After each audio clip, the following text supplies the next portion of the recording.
Hi, everyone, and welcome to the Age of Agility podcast. My name is Shannon Curran. I'm your host, and I'm really excited for you to listen to the conversation that we had today. So, I got to talk to Mateo Vega Sanz. He is the co founder and CEO of Lula. They are a company that made a complete and total pivot in 2020. So they were a startup that had grown to over 20 employees, very well funded, that did peer-to-peer car sharing. So they existed on college campuses. And he runs the business with his twin brother. And they obviously were hit incredibly hard by COVID-19 and the closing of college campuses and in-person classes, and never mind, definitely no carpooling. And so we talked to Mateo about what their pivot looked like this year, what their options were, and how they used agility to really show that they had done the work. And so really excited for you all to listen to this one. Mateo is definitely a really awesome and inspired entrepreneur, and looking forward to hearing your thoughts on this interview. So without further ado, here is our conversation with Mateo from Lula.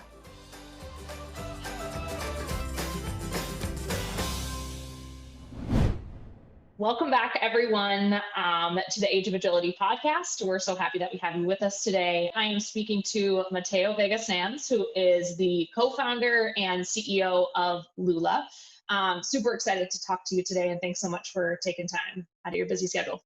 Yeah, thank you so much for having me. And thanks for the Mateo intro. I know my family's going to get a kick out of that when they hear it.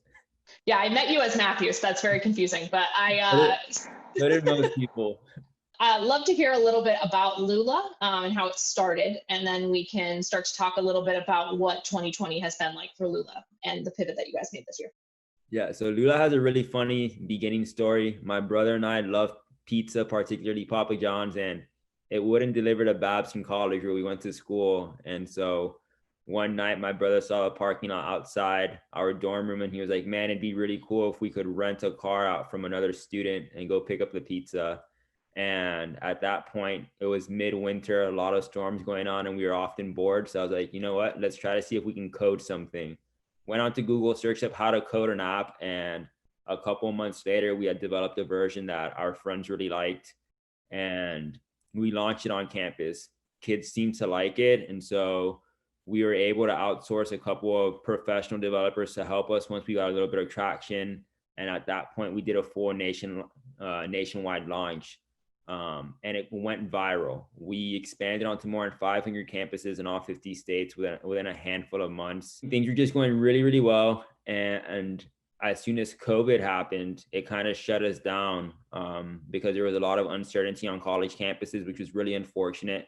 We had just launched the Android version of the app, and a big statistic that people don't realize is that between Android and iPhone users, it's pretty split down the middle on college campuses in particular.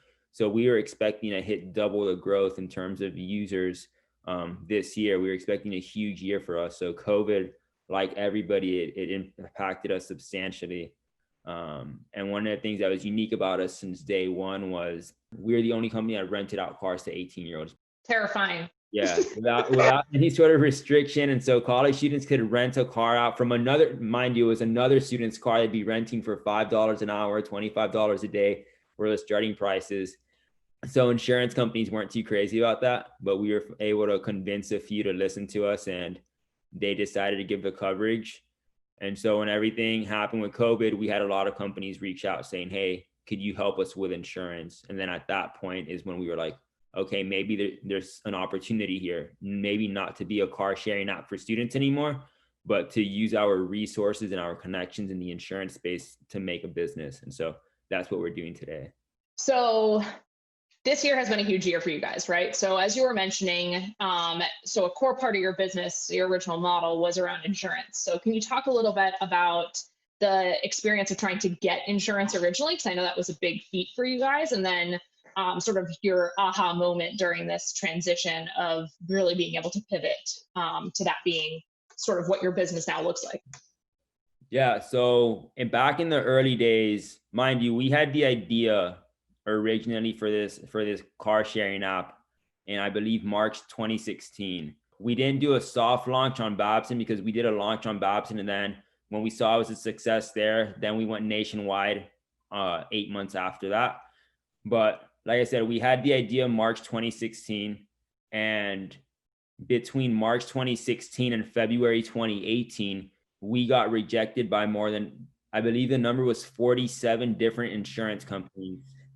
It might have been more, but honestly, it was like we would bombard them all the time, asking them just to hear us out. And at one point, we had been developing the app in the meantime. And at one point, we got kind of annoyed because we had done all the development work. Still, no insurance company wanted to reach out to us. And so we had to get really creative in how we reached out to them. And we said, you know what?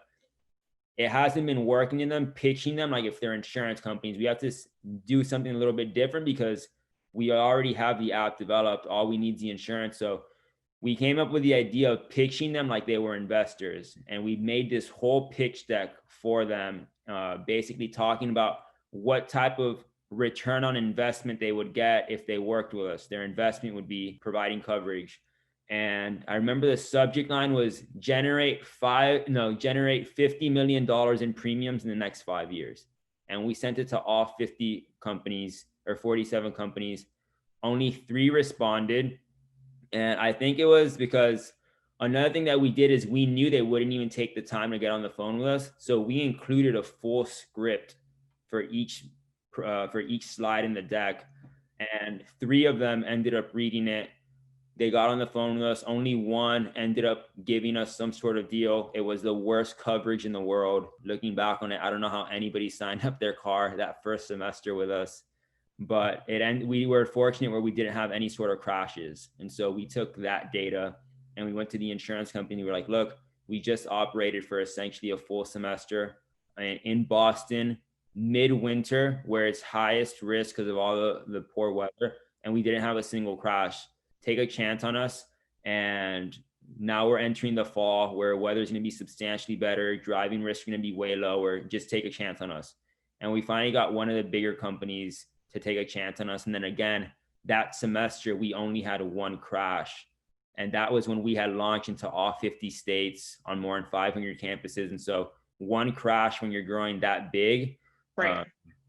Was incredible. And the reason why we believe we had such low accident rates was because we had developed this vetting system in order to make the insurance companies feel more comfortable. So we told them, hey, maybe you don't want to cover an 18-year-old off the street, but what if they fall within these prerequisites? What if they're associated with a particular university? And so we got really good at figuring out how to detect who should be on the platform and who shouldn't be. And we believe that's one of the reasons why we had such little claims, because we were really only accepting the most responsible students. And then anytime we saw certain factors like weather was going to be bad, we would just shut down the app for those days. So if there was a thunderstorm, if there was a super bad snowstorm, we would try to limit the risk by shutting the app down in those times, which of course led to complaints, but it also led to a much safer environment. So that's why I love this story, because I feel like since the very beginning, you were building volatility into your business, right? So that was always a part of the equation. You knew going into car sharing with college students was always going to be a high risk business. So can you fast forward us to this year, right, when all college campuses shut down, as you reminded us earlier, and with no understanding of when they're going to open again?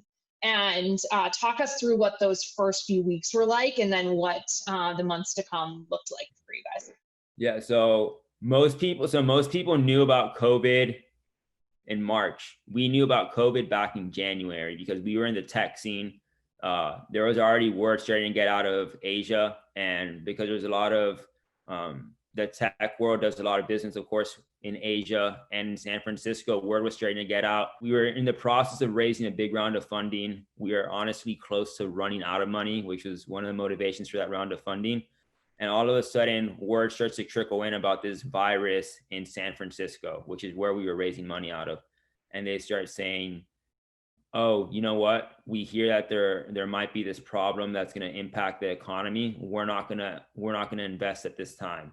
And so Michael and I start freaking out because we just see the writing on the wall. We start seeing that we're about to run out of money. Investors don't want to fund us, and so that's when things got really tough because we missed payroll for the first time, which is a big thing that hurt us. And then fast forward a few weeks later, we eventually end up running out of money. We are very fortunate that a lot of the employees that ended up staying with us, they were super cool. They were way cooler than I could ever thank them for being, because a lot of them were like, you know what, we understand you're in a tough time. We understand what's going on. And so they were very respectful about what was happening. And then, of course, we were able to come up with payment plans that eventually worked out.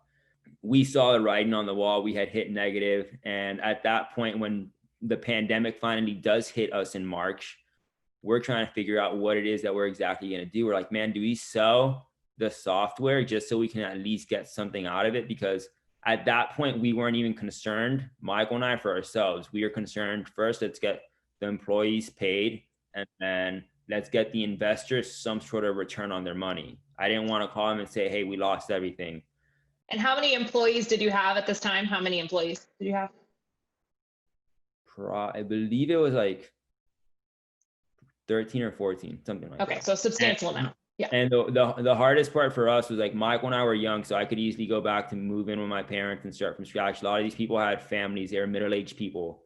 And so it was super hard.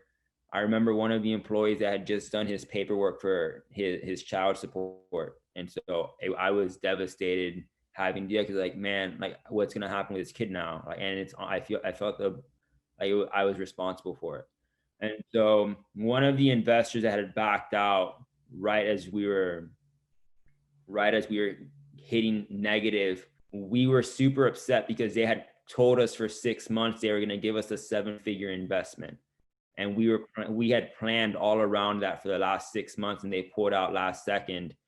And that was we should have planned it better. We should have had discussions ongoing with other investors. But when those guys pulled out, it was a punch in the gut. They had gone into our offices, met our employees, given them like a pep talk about how great 2020 was going to be. And then for all of a sudden for them to pull out, Michael and I really wanted to go back to them and kind of say, F you guys, like you lied to us, you misled us, you negotiated the heck out of this deal, and then you pulled this out. And so we said, you know what, we're not even going to talk to them again. Like, I don't want anything to do with them. I'd rather, if they ever reach out and want to invest down the line, cool, we'll talk about it then. But I'd rather just not talk with them than just send an angry email out of emotion. And then fast forward a few weeks after that, like in mid-May, when things were like getting really bad, because at that point, like we were in the negative in the bank account. Everybody was asking us, what are you going to do? What are you going to do? We get a call from one of these investors, and they're like, hey, so the military is launching a car sharing program, and they need help launching it, getting insurance and getting the software built out. Can you guys help them with that? And the first thing Michael and I were like, we looked at each other and we were like, heck yeah. Like we didn't even know the terms of the deal, but we just knew it was an opportunity. So at this point, I don't know if you've ever seen the movie War Dogs, but I felt like the two young kids in that movie. And then because they just say yes and then they have to go figure it out. So that's what I felt like. So I just told the guy, like, yeah, like we'll do it. And then sure enough, they end up getting us in contact with the different people associated with a project, and it ends up happening. We end up getting a contract. And so once we get that contract out, once word starts getting out about that contract, like in the mobility space, we start getting other companies reaching out and saying, hey, we heard you guys were able to help them build their car sharing program. Can you help us do the same? And then we're like, yeah, sure. And so we help the other companies, and then we're started getting out that we help those companies with either some sort of technical solution or primarily the insurance, because that's a really tough part. And we're just started getting around about the insurance. And all of a sudden, Mike, we're like, man, a lot more people seem to care about the insurance than the actual technology or the software. What if we just do something with the insurance? And so that's how we got started. And so we launched in August in South Florida, and things just went crazy. We did more in business in August than we had done in the first couple of years as an app. And then we've grown 500% since then. And now you're doing this with like, how many people? Now we're a lot less than you originally had. Now we're back up to 6 people. And then Right. now we're actively hiring as well. We just closed, we're in the process of closing a round of funding. That's going to be really nice. It's going to be by far our biggest round of funding. So very thankful for that. And then now we're actively hiring engineers and salespeople. Crazy. What a ride in such a short amount of time, right? Yeah, for real. And I think that there's a little bit of this, right? That always is, opportunities come your way and you need to know how to take them, right? But I think that a huge part of this story is that you had done the work. You had baked this into your business model, whether you knew it or not, right? Mm-hmm. And I think that there's a lesson there to say that these pivots are only possible when you've put in the work and you've thought about all of this stuff at the beginning, and then obviously taking the opportunities as they come. So talk a little bit about, I know you said this before about the relationships that you built, right? So this person, the one that came back to you, that kind of brought your business back to life, is the one that you originally wanted to like curse in your sleep. So how do you sort of navigate those relationships now as you continue to grow? So the one thing that Michael and I and our parents taught us this at a young age was just, you never want to burn a bridge. You never know how you would react if you were in that person's position. So for instance, we don't know, because I wasn't in their shoes, I wasn't exactly sure what they were seeing from their perspective as investors in a potential car sharing app. When reality set in, that was one of the things that really calmed us down. And now that's probably been one of the most impactful experiences in our life. So with them, our relationship is one where we still talk to this day all the time. Now that everything's kind of settled, I find Michael and I find ourselves talking to them all the time for advice. They were big time executives in the auto space as well as the tech space. So our relationship today is phenomenal. We're always going to them for advice. And it's funny because now, if they ever have any questions about tech or mobile development, because like I said, they're guys in the auto space in the tech world, and their companies are trying to become more modern. They'll come to us now asking for solutions. It's a very cool back and forth that we have with them now. Another big thing, and it's a little bit off topic of your question, but I think it's probably important to say, one of the things that allowed us to be so agile in what we were doing was, when we were raising money from investors in the early days, we didn't just take money because it was available to us. That's one thing that young founders have to learn. If you have an idea, the money's the easy part to raise. Of course, you don't want there being a pandemic on the way, because that can hinder things. Right. But like it did to us. But the money for the most part is the easy part to raise. What's hard is finding people who are worth getting that money from. And so we had from day one set up different industries that we wanted people to be associated with when we were fundraising. So we wanted investors that had experience building platforms. We had another one that we wanted to have other investors that had experiences building tech. And then we wanted investors that had connections within the insurance space. And so from day one, because we knew the app was heavily based on insurance, so we had set ourselves up to have relationships in a multitude of sectors from day one. And I think that's one of the reasons why we were able to pivot so quickly, because the day we decided to pivot to insurance, I was able to get on a call with this guy, and I'll give him a little shout out now, Jose Medina. He's probably been so annoyed at me the last 8 months, because I'll hit him up on a Friday and Saturday night with crazy ideas. But he's been having him has been a huge blessing, because when we made the pivot, I was able to just call him, email, get his perspective on things, on what would be feasible, what wasn't. If he didn't have an answer for it, he could connect me within minutes to somebody who did. So there's a great story here around, so this podcast is all about agility, right? Like, what does it mean to be operationally agile? What does agility mean within your business? So could you define for our listeners what agility means to you and to Lula? Yeah, to us, it means the ability to adapt and move fast. And I think that's I think agility in this day and age as a young startup, a lot of people love to talk about, oh, the incumbents have so many resources, they can kill you in a second. that might be true, but the one thing that they don't necessarily have is agility. They have these big institutional hierarchies that really slow things down. If you want to get on a product meeting, it's going to take a week. If you're a startup and you want to get a product meeting, it's going to take 5 minutes. You just message into your Slack channel to figure out when everybody's available. And so the ability to adapt really quick for me is agile, and the ability to act on it is just as important as well. So that's what it is to us at Lula. We're seeing too, the more we talk to folks that are working in those big incumbents, is that they're trying to create a more startup focused business model within their model, because they see what you all can do. And they know that they have the resources, they have the brand recognition, they have all that, which is the perk of being an incumbent and having the structures. But they also see that those things are slowing them down. So it's really interesting to see those big businesses learning from companies like Lula, or any of the other companies that we've seen make incredible pivots this year in their business models, because they were able to do that quickly.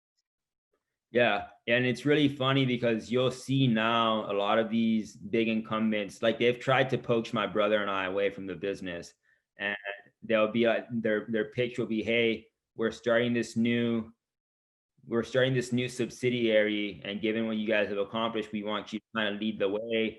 And let's say, I'm not going to say any names, like let's say it's the name of the big incumbent is rocket ships, whatever. And then they do it really strategically. They'll name it something completely different. So rocket ships insurance will have a subsidiary called basketball sneakers, whatever. And you would never connect the two because they do it like that on purpose, but they're somehow connected. And it's really funny because then they'll even position themselves. They'll have offices at WeWork.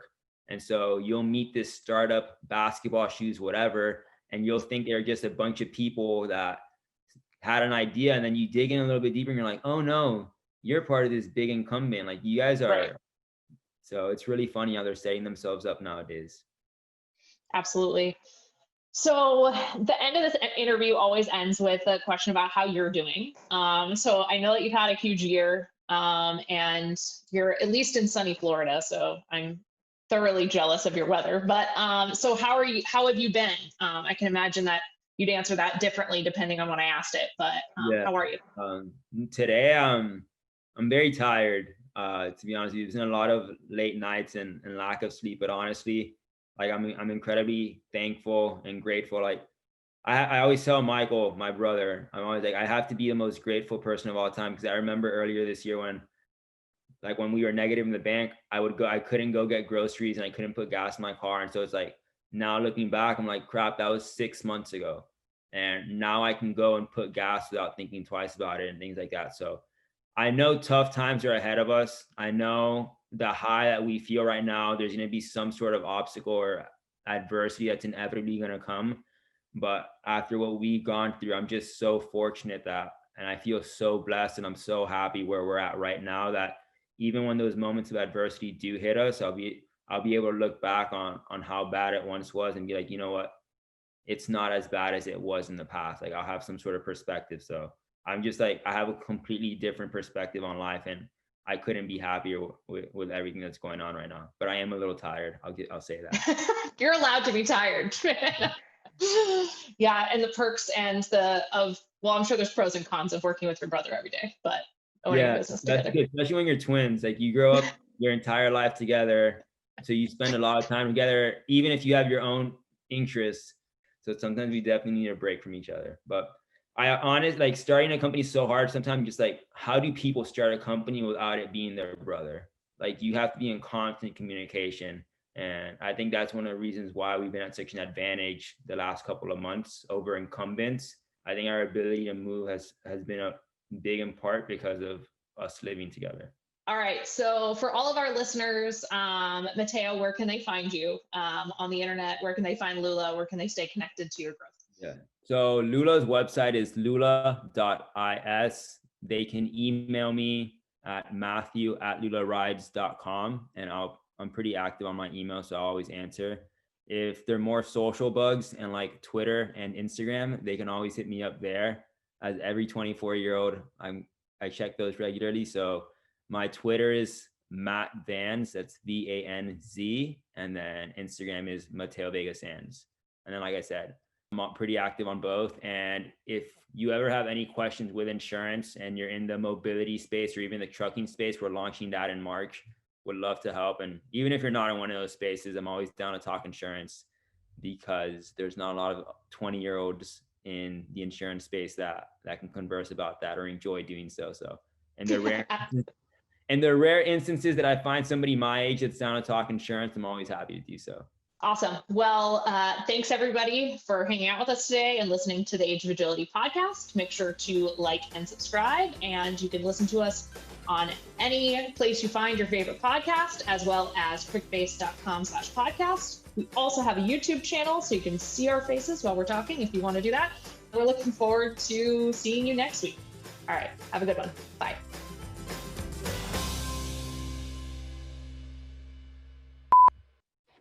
Cool. Oof, the internet was really giving us a run for our money toward the end. I don't know if you heard me say it, but you jinxed the internet thing, because as soon as you said sunny Florida, we just got bombarded with like 30 seconds of hardcore rain, and now it's back home.